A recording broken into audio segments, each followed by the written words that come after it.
राम जी ने कहा, माँ मुझे जो चाहिए इस संसार में आपको छोड़कर कोई दे भी नहीं सकता है? मैं जो मांगूंगा आप दोगी मुझे? कैकेयी मैया बोली, राम प्राण मांग कर देखो ना, प्राण निकाल के दे दूंगी अभी तुमको, अभी दे दूंगी प्राण।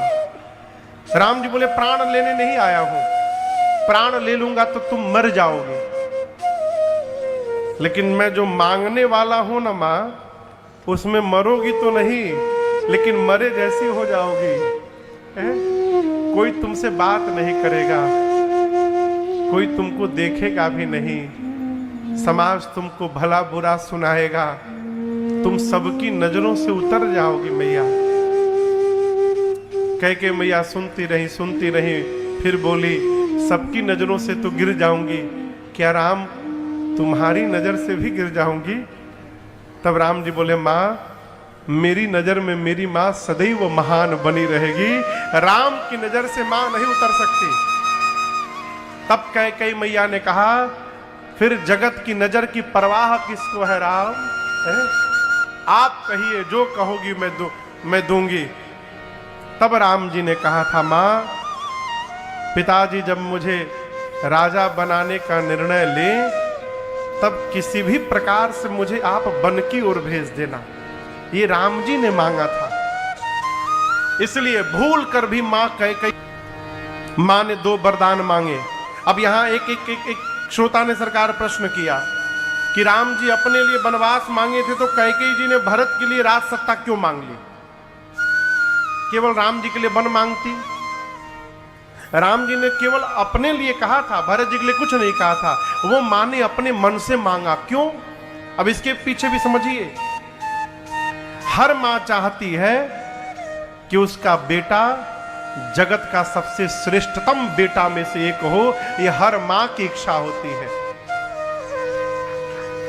मां ने भरत जी के लिए राज सत्ता इसलिए मांगा कि मां भरत जी की परीक्षा लेना चाहती हैं कि मैं देखूं जिस भरत को मैंने अपने कोख में पाला है, उस भरत के जीवन में यदि राजपद और राम पद एक साथ आके खड़ा हो जाए, तो मैं देखूं मेरा भरत राज सत्ता की ओर दौड़ता है कि अपने रघुनाथ के पद की ओर दौड़ता है।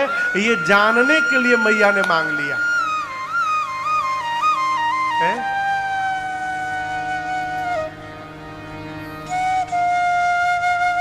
प्रातः काल राम जी सीता मैया लक्ष्मण भैया के साथ मां के वचनों को सुन करके और पिताजी से अनुमति लेके वन की ओर चल पड़े।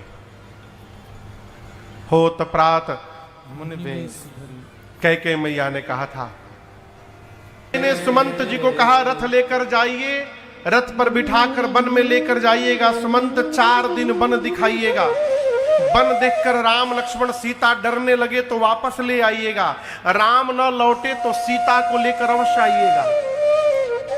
सुमंत जी रथ पर बिठाकर लेकर गए। अयोध्यावासी पीछे पीछे दौड़ रहे हैं। क्यों दौड़ रहे हैं? अवध तहां जहां राम निवास।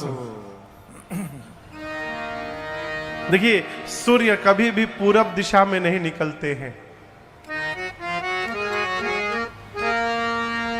आप कहोगे महाराज ये तो आप गलत बोल रहे हैं। गलत नहीं, मैं सत्य कह रहा हूं। सूर्य पूरब में नहीं निकलते, सूर्य जिधर निकल जाते हैं उसी को पूरब कहा जाता है। इसका क्या अर्थ है? इसका ये अर्थ है कि पूर्व दिशा से सूर्य का पता नहीं चलता है, सूर्य से पूर्व दिशा का पता चलता है।